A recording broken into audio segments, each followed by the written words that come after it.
Hello guys, welcome to my channel. For today's video, I will show you the review of one of the most famous product online.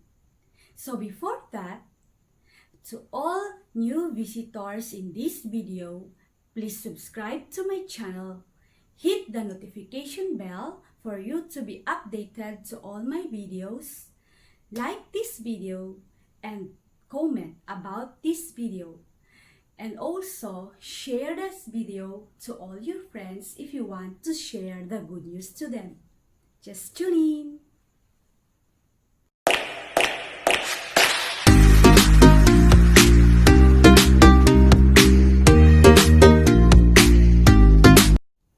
Hello guys, so this is the product. So the product is all about the Hurricane Spin Scrubber Turbo Cleaner.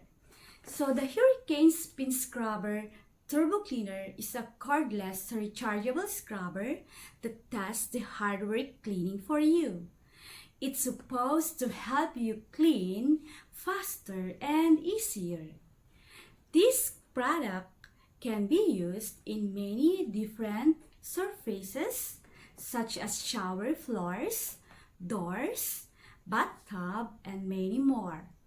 It can be purchased in Amazon and in any online store for more or less 2,500 pesos. So guys, let us now proceed to the feature of this product. Okay, so hello guys, this is the product. Okay, so first I will show you the feature of this product. So the Hurricane Spin Scrubber can extend up to 44 inches. It is the easy way to scrub, no bending and no hard work. That's pretty good. Okay, so it also includes the 3 scrubbing heads and also extension pole and the AC adapter, so as you can see in the backs. Okay guys, so it is a cordless and rechargeable. It can interchangeable heads, and also it is a single charge that lasts up to 16 minutes, so almost 1 hour battery lifespan. Okay guys, so as you can see, it is also powerful because it has 300 powerful spin per minute as an action, as a cleaning action, and also it can be seen on TV. Okay guys, so amazing product. Okay, so guys, I will show you the different parts and pieces of the spin scrubber. So this spin scrubber needs some assembly. So we have here the scrubber head assembly, okay, along with the 3 brushes, the dome head brush, the flat brush head, and a corner brush head. It has also the main handle, which has the on and off button, as well as the extension release switch. It has also the extension handle. Okay, so the brush also has a charging adapter, which needs to be connected to the end of the main handle.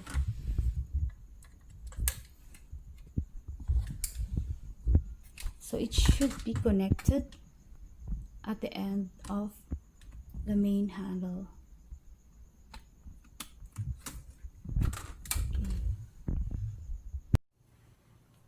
Okay, so let us assemble the product.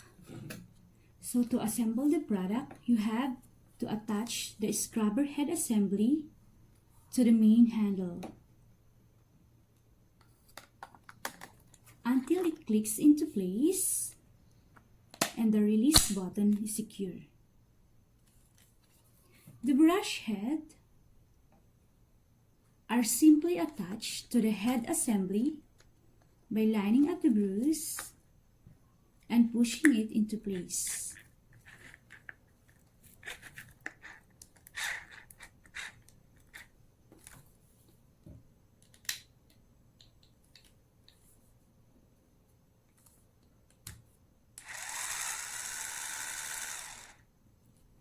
Okay.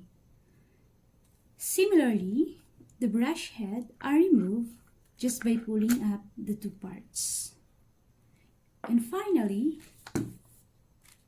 to assemble the extension handle, you simply connect the scrubber head assembly to the extension handle.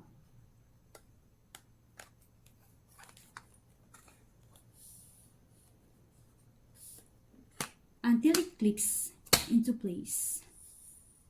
Then, connect the other end of the handle to the main handle until it clicks into place.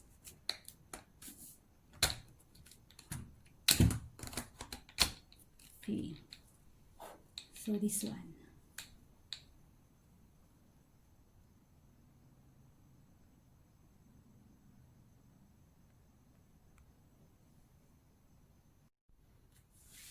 Personally, I dislike cleaning the bathroom the most. So since the spin scrubber brush seems to address the most of my gripes with cleaning the bathroom, I have to be honest that I am quite intrigued with it. So let's go and test it out.